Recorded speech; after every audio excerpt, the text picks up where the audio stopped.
जदयू के मुख्य प्रवक्ता नीरज कुमार ने कहा कि मुख्यमंत्री नीतीश कुमार जनता से अपील करते समय 2005 से पहले के बिहार और आज के बिहार की तुलना करते हैं। उनके अनुसार शिक्षा, स्वास्थ्य और अन्य क्षेत्रों में उल्लेखनीय प्रगति दर्ज की गई है। कुमार ने आड़े हाथों संदिग्ध आरोपों को नकारते हुए स्पष्ट किया कि नीतीश कुमार ने अपने परिवार के लिए कभी काम नहीं किया, जबकि जिन्हें मौका मिला वे सिर्फ अपने परिवार पर केंद्रित रहे। मुख्यमंत्री का संदेश है कि नीतीश के बिहार में हर नागरिक ही उनका परिवार है, चाहे वो किसी भी धर्म या जाति का हो। माननीय मुख्यमंत्री नीतीश कुमार जी ने आम लोगों से अपील किया कि 2005 के पहले का बिहार और बदलता हुआ बिहार शिक्षा, स्वास्थ्य से लेकर विभिन्न मानकों पर जो किए गए काम हैं, साथ ही साथ उन्होंने यह कहा कि हमने कभी अपने परिवार के लिए काम नहीं किया, दूसरे को मौका मिला तो केवल अपने परिवार के लिए काम किया। इसका अर्थ सीधा है कि पूरे बिहार के हर धर्म और जाति के लोग को नीतीश कुमार जी अपना परिवार मानते हैं और विकास दिखाई पड़ रहा है। तो विकसित बिहार बनाने की श्रेणी में अगर बिहार शामिल हो, इसके लिए हमको एनडीए का वोट दीजिए। यह सवाल इसलिए महत्वपूर्ण हो जाता है कि नीतीश कुमार जी का हर घर में, चाहे वो वोट दे या न दे, सबके घर में नीतीश कुमार जी की योजना का लाभ पहुंचा है। नीतीश कुमार जी का नाम लोग लेते हैं कि भाई बदलाव तो नीतीश कुमार जी ने किया है। तो इस बदलाव की प्रक्रिया में जो बिहार आगे बढ़ा है, इसको त्वरित गति से आगे बढ़ाई। भाजपा विधायक राम कदम ने महाराष्ट्र में चुनाव आयोग के खिलाफ महाविकास अघाड़ी के विरोध पर कहा, एक बात साफ कर दूं, अगर वोटों की चोरी होती, अगर मतदाता सूची में अनियमितता होती तो देश के हर हिस्से में भाजपा सत्ता में होती। उन्होंने निर्वाचन प्रक्रिया की निष्पक्षता पर जोर दिया और आरोपों को असत्य बताने की मांग की।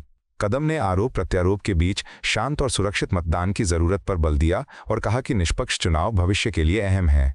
उनका दावा है कि भाजपा के पक्ष में व्यापक जनादेश स्थापित है।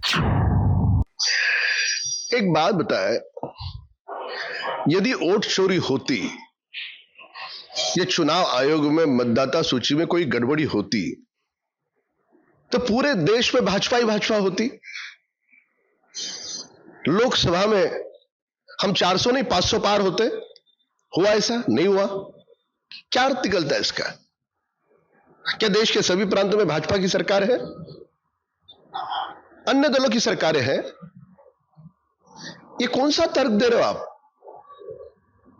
न तर्क में दम है, न ईमानदारी है। केवल मुंबई महानगर पालिका में जिन्होंने खिचड़ी को तक नहीं छोड़ा, कोविड काल में खिचड़ी भी चोरी की, ये खिचड़ी चोर, दवाइयां चोर, ये वोट चोरी की बात करेंगे। जो इन्होंने उदाहरण दिए, चाहे राज ठाकरे जी ने उनके पूर्व विधायक का दिया कि उसे कुछ भी वोट नहीं मिले उस गांव से, जिस गांव से वो आता है, पूरी झूठ बात। 1400 वोट मिले हैं। सबसे अधिक वोट उनके उम्मीदवार ने उसके अपने गांव से पाए हैं, पर भाषण में कहा कि उसे 0 वोट मिले हैं। और इसी प्रकार की बातें तेजस्वी यादव से लेकर राहुल गांधी तक जो उदाहरण दिए, किस प्रकार के झूठ उदाहरण थे, हमने पुख्ता दस्तावेजों के साथ लोगों के सामने रखे। कोई वोट चोरी नहीं है, केवल लोगों के मन में भ्रम फैलाना और भविष्य में चुनाव हारने के बाद क्यों हारे, इसके लिए सारा प्रयोजन है। राजनीतिक प्रवक्ता राजीव रंजन ने बिहार के लिए नई औद्योगिक नीति और निवेश पहलों का सार प्रस्तुत किया। उन्होंने कहा कि इसके बाद से लगभग 42,000 करोड़ रुपए का निवेश हुआ है, जिससे बिहार में उद्योग और रोजगार गति पकड़ रहे हैं। सरकारी नौकरियां अब भी निर्देशानुसार दी जा रही हैं और कार्य प्रगति पर है। महिलाओं के उद्यम को बढ़ावा देने के लिए 2 लाख रुपए तक की वित्तीय सहायता दी जा रही है। रिश्वत के आरोपों को सरकार ने पूरी तरह निष्प्रभावी करार दिया है और कहा कि ये सभी उपाय महिलाओं को सशक्त बनाने की दिशा में हैं। देखिए, ये तेजस्वी यादव जी के हवाई वायदे नहीं हैं। सबसे पहले 1 करोड़ रोजगार के फैसले को कैबिनेट की मंजूरी दी गई। एक बड़ी कमेटी जिसमें 11 विभाग शामिल हैं, बनाई गई और उसकी अध्यक्षता बिहार के चीफ सेक्रेटरी कर रहे हैं। निसंदेह जो मेगा स्किलिंग सेंटर्स और अनेक उद्योग धंधे 2 लाख करोड़ से ज्यादा के निवेश के प्रस्ताव आए हैं। प्रत्यक्ष निवेश नई औद्योगिक नीति के आने के बाद 42,000 करोड़ रुपए का लगभग हुआ है। पूरे राज्य में उद्योग धंधों का विस्तार हो रहा है। इससे रोजगार का जो हमारा संकल्प है वो निसंदेह पूरा होगा, इसलिए कि एक तरफ सरकारी नौकरियां कहाँ है वो भी राज्य सरकार ढूंढने के संबंध में निर्देश दे चुकी है, और दूसरी तरफ रोजगार को लेकर के भी एक पूरे रोड मैप पर काम हो रहा है। मुख्यमंत्री ने कहा है कि जो 10,000 रुपये दिए गए हैं वापस नहीं लिया जाएगा महिलाओं से। अब तो ये विपक्ष के दुष्प्रचार का कचूमर निकल गया। लंबी चौड़ी डींगे हाँक रहे थे, और हम तो पहले से कह रहे थे कि ये पैसे महिलाओं को उनके व्यवसाय को शुरू करने के लिए सबसे पहली किस्त है, और इसके बाद उन्हें 2 लाख रुपए तक की अतिरिक्त सहायता भी मिलेगी। बिहार में महिलाओं को रिश्वतखोर तक विपक्ष ने कहा। अगर वो कहते हैं कि हमने रिश्वत दी तो महिलाओं को रिश्वतखोर कहते हैं, और ये आधी आबादी के अस्मिता और स्वाभिमान को उन्होंने लांछित करने का काम किया। तो इसका जवाब तो आने वाले चुनाव में बिहार की महिलाएं देंगी। राजद नेता मीसा भारती ने मोकामा विधानसभा क्षेत्र से जदयू उम्मीदवार अनंत कुमार सिंह की हत्या के सिलसिले में गिरफ्तारी पर केंद्र सरकार और चुनाव आयोग पर सवाल उठाए। उन्होंने कहा कि बिहार सरकार ने कार्रवाई नहीं की और चुनाव आयोग को शर्म आनी चाहिए थी, जो रात के अंधेरे में एक अपराधी की गिरफ्तारी से बचाने का प्रयास कर रहा था। जनता के सामने गिरफ्तारी पर अनंत सिंह को जो शर्मिंदगी होनी चाहिए थी वह नहीं दिखी, जबकि आम आदमी की गिरफ्तारी पर हथकड़ी और घसीटा जाना दुर्भाग्यपूर्ण है। भारती ने विपक्षी नेता के रूप में उच्च निष्पक्षता की मांग की। लोगों ने जब मोकामा को देखा, मोकामा की घटना को देखा, किस तरह से ये घटना घटी, और हम लोगों ने 60 गाड़ियों का काफिला भी कल देखा, किस तरह से उन्होंने मोकामा बाजार में अपनी शक्ति का प्रदर्शन किया। और लगता है कि ये कार्रवाई बिहार सरकार की तरफ से नहीं की गई है। हमको लगता है कि शायद इलेक्शन कमीशन जो अभी तक काम करते आया है उस पे थोड़ा पर्दा या उनको थोड़ी शर्म आई है, इसलिए ये कार्रवाई कराई गई है। आप बताइए कि दिन भर वो बाजार में वोट मांगे हैं, अपने शक्ति का प्रदर्शन किए हैं, और उसके बाद रात के अंधेरे में जब मोकामा की जनता देख ना पाए कि एक अपराधी को किस तरह से अरेस्ट किया जाता है, तो उसको बचाने के लिए जो शर्मिंदगी अनंत सिंह को होनी चाहिए थी जनता के सामने गिरफ्तार होकर के, तो आप देखिए वहीं पे इस प्रदेश का दुर्भाग्य देखिए कि आम आदमी को अगर गिरफ्तार किया जाता है तो उसके हाथों में हथकड़ी बांध करके खींच के लेके जाया जाता है। लेकिन ये तो भाई बाहुबली हैं।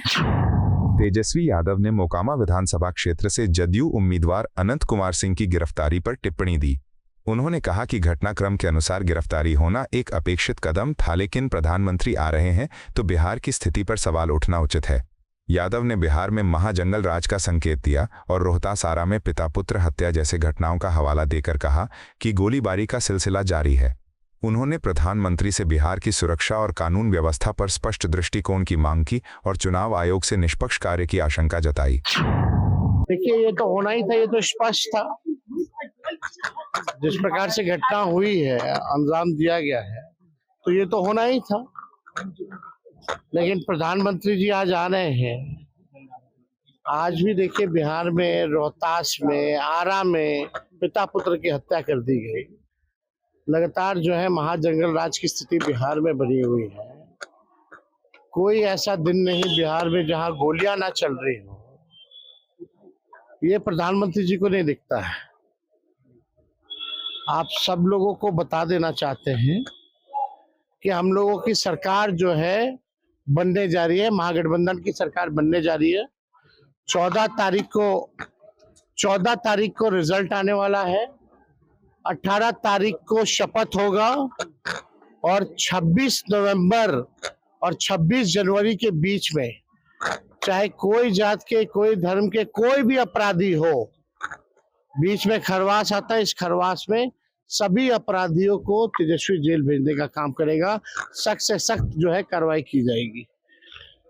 ये एकदम स्पष्ट है, बिहार की जनता इस बार महागठबंधन की सरकार बनाने जा रही है। प्रधानमंत्री जी अपना रोड शो करने आए, फैक्ट्री लगाते हैं गुजरात में, अब विक्ट्री चाहिए बिहार में, ये नहीं होने वाला है। इनके एनडीए के लोग बोल रहे 1 करोड़ नौकरियां रोजगार देंगे। 11 साल प्रधानमंत्री रहते पूरे देश में एक नौकरी इन्होंने नहीं दी, अब बिहार में 1 करोड़ रोजगार नौकरी देंगे।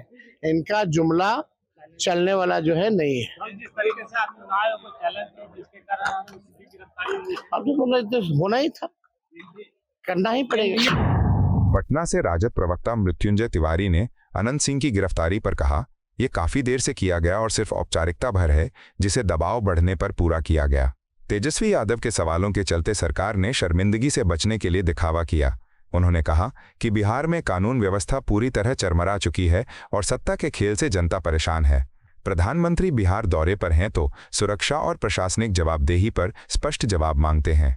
तिवारी ने अनुमान जताया कि बिहार की जनता तेजस्वी यादव की सरकार बनाने के लिए तैयार है। ये बहुत देर हो गई, बहुत विलंब से ये खाना पूर्ति की गई है। जब दबाव हुआ, श्री तेजस्वी यादव जी लगातार सवाल खड़े कर रहे थे, तो सरकार अपनी फजियत से बचने के लिए चुनाव आयोग इस तरह की कार्रवाई हुई है दिखावे के लिए। बिहार में किस तरह से लॉ एंड ऑर्डर कानून व्यवस्था चौपट हो गया है, कानून व्यवस्था का अंतिम संस्कार हो गया है, ये दिख रहा है। मोकामा की घटना हो, सिवान में एएसआई की हत्या हो, आरा में 2 लोगों की हत्या हो, रोहतास में लगातार हत्याओं का दौर जारी है। आदरणीय प्रधानमंत्री जी आ रहे हैं तो उनको बताना चाहिए इसे किस राज की संज्ञा दी जाए। ये गुंडा राज है और जनता के राज को, गरीबों के राज को जंगल राज बताने वाले बिहारी जनता को जंगली बता रहे हैं। जनता इस बार पाई पाई का हिसाब लेगी और बंदूक और AK-56 AK-47 तलवार बांटने वाले को मौका नहीं देगी। नौकरी बांटने वाले, कलम बांटने वाले तेजस्वी सरकार को बनाने जा रही है बिहार की जनता। जदयू के अनंत सिंह गिरफ्तारी पर बिहार भाजपा के प्रदेश अध्यक्ष दिलीप जायसवाल ने कहा, कानून अपना काम करता है और राजनीति अपना दायरा। उन्होंने कहा कि कानून को अपना काम करने दें और इस मुद्दे पर राजनीतिक टिप्पणी की जरूरत नहीं है। पुलिस कार्रवाई पूरी हो जाने के बाद न्यायपालिका विचार करेगी। जायसवाल ने बिहार को कानून के राज बताते हुए भरोसा जताया कि निष्पक्षता से आरोपों की जांच होगी। प्रधानमंत्री मोदी के दौरे के संदर्भ में उन्होंने कहा कि वे आरा और नवादा जाएंगे, फिर दिनकर चौक पर प्रतिमा पर पुष्प अर्पण करेंगे, उसके बाद गांधी मैदान पहुंचेंगे। साथ में 6 भाजपा उम्मीदवार होंगे। अपना काम करती है और राजनीति अपना काम होता है, इसलिए कानून को अपना काम करने दीजिए। कानून जो काम कर रहा है उस पर हमें लगता है कि किसी तरह के राजनीतिक टिप्पणी की जरूरत नहीं है, क्योंकि कानून जो काम करती है उसके बाद वो न्यायालय है और न्यायालय फिर उसको देखती है। इसीलिए अभी एक ही चीज है कि बिहार में कानून का राज है। सर, अनंत सिंह का अरेस्ट पे कहीं ना कहीं ओपोजिशन जो अटैक कर रहा था बीजेपी पे, उस पे नहीं, मैंने कहा ना कि ये कानून का राज है। यहाँ पर पुलिस अपना काम करती है और माननीय न्यायालय सच्चाई और जो है झूठ है उसका फैसला देती है। सर, आज प्रधानमंत्री आ रहे हैं, क्या आज प्रधानमंत्री जी आरा और उसके बाद नवादा और फिर दिनकर चौक पटना से रामधारी सिंह दिनकर जी के मूर्ति पर माल्यार्पण करेंगे और माल्यार्पण करने के बाद दिनकर चौक से लेकर बाकरगंज होते हुए और उद्योग भवन पटना गांधी मैदान तक आएंगे और उनके साथ हमारे सभी पटना के 4 प्रत्याशी और बगल के 2 प्रत्याशी, 6 प्रत्याशी उनके साथ रहेंगे और साथ में जनता दल यू के तरफ से ललन सिंह जी रहेंगे। कुछ ऐलान हो सकता है? ये इलेक्शन के समय में ऐलान होता है। हम लोगों ने तो वही तो कर दिया, मैनिफेस्टो जारी कर दिया, घोषणा पत्र कि पूरे बिहार को खुशहाल रखना एनडीए सरकार की जिम्मेवारी है। सर, आरजेडी ने टारगेट करते हुए मैनिफेस्टो को बोला कहाँ वो क्या है, आरजेडी मतलब नड्डा जी बता दिए, ये कट्टा की पार्टी है, ये अपराधियों की पार्टी। नरसंहार और अपहरण का काम करने का काम जंगल राज में किया गया है, तो जंगल राज पार्ट 2 बिहार की जनता नहीं चाहती। केंद्रीय राज्य मंत्री नित्यानंद राय ने तेजस्वी यादव पर आरोप लगाया कि उनके सभी सहयोगी समेत वे खुद अपराधियों को संरक्षण देते रहे। उन्होंने कहा कि 1990 से 2005 के जंगल राज के दौर में जब उनके पिता माता सत्ता में थे, अपराधी मुख्य सड़कों पर पनाह पाते थे। राय ने आरोप लगाया कि नरसंहार, हत्या, बलात्कार, जातीय हिंसा और डकैती में शामिल लोग राजद मंत्रियों के घरों में शरण लेते थे और ये स्थिति लगातार बनी रही। उन्होंने तेजस्वी यादव से इन आरोपों पर स्पष्ट औचित्य और जवाब मांगा। तेजस्वी जी को पता है कि उनके सारे लोग, यानी कि उनके जितने नेता हैं तेजस्वी जी सहित, खुद अपराधियों को संरक्षण देने वाले लोग हैं। जब जंगल राज था 1990 से 2005 तक, तो अपराधी तो एक अन्य मार्ग में भी संरक्षण लेता था। जब उनकी सरकार थी, उनके पिताजी की और माताजी की, और अपराध का आलम ऐसा था कि नरसंहार, हत्या, बलात्कार, जातीय उन्माद, डकैती या ऐसे अपराधों को अंजाम देने वाले लोग आरजेडी के मंत्रियों के घर पे आश्रय लेते थे। वहाँ उनका स्वागत होता था। क्या बोलेंगे वो, एक अन्य मार्ग तक लोग पहुंच जाते थे और वहाँ से उनको संरक्षण मिलता था। उनके जमाने में अपराधियों को संरक्षण देना, परिवारवाद करना और परिवार के लिए सब कुछ करना, लोकतंत्र का मजाक उड़ाना, विकास का मजाक उड़ाना, गरीबों का दमन करना, गरीबों की जमीन हड़प लेना, घर हड़प लेना, गरीबों की दुकान मकान लूट लेना, यह तो आरजेडी वाले के स्वभाव में है। और उसके नेता तेजस्वी बने हैं तो खुद अपराधी को संरक्षण देने वाले तेजस्वी हैं। जदयू उम्मीदवार अनंत कुमार सिंह की गिरफ्तारी पर केंद्रीय मंत्री चिराग पासवान ने कहा कि अगर हमारी सरकार अपराधियों को संरक्षण दे रही होती तो ये कार्रवाई कल रात नहीं होती। उन्होंने स्पष्ट किया कि इस मामले में सरकार पूरी तरह स्पष्ट है। मुख्यमंत्री नीतीश कुमार के सिद्धांत दोहराते हुए पासवान ने कहा कि हम न तो किसी को बचाते हैं और न ही किसी को फंसाते हैं। सार्वजनिक सुरक्षा पर जोर देते हुए उन्होंने कहा कि कानून अपने रास्ते चलेगा और आरोपी को न्याय के कठोर चरणों का सामना करना होगा। भाजपा रोडमैप के अनुसार शासन प्रशासन ने घटना के पृष्ठभूमि की गहन जांच शुरू कर दी है। अगर अपराधियों को संरक्षण देती तो कल रात जो कार्रवाई हुई है वो नहीं होती। हमारी सरकार एक बात को लेकर स्पष्ट है और जैसा मुख्यमंत्री नीतीश कुमार जी कहते हैं कि ना हम किसी को बचाते हैं ना हम किसी को फंसाते हैं, ऐसे में ये एक न्यायिक प्रक्रिया का हिस्सा है। देखिए, जो घटना घटी है वो दुखद है और मैं कतई इस बात का पक्षधर नहीं हूँ कि your crime is lesser than mine या my crime is lesser than yours. That doesn't mean कि ये क्राइम नहीं है। अगर एक भी घटना घटती है, मैं कंपैरेटिव स्टडी में नहीं जा रहा, एक भी घटना घटती है वो चिंता का विषय है हमारी सरकार के लिए, वो चिंता का विषय है। ऐसे में बस इतना विश्वास जरूर दिलाऊंगा कि जो भी दोषी होगा उसे कतई बख्शा नहीं जाएगा। हर दोषी के ऊपर सख्त से सख्त कार्रवाई होगी। बट ये जांच अभी चल रही है।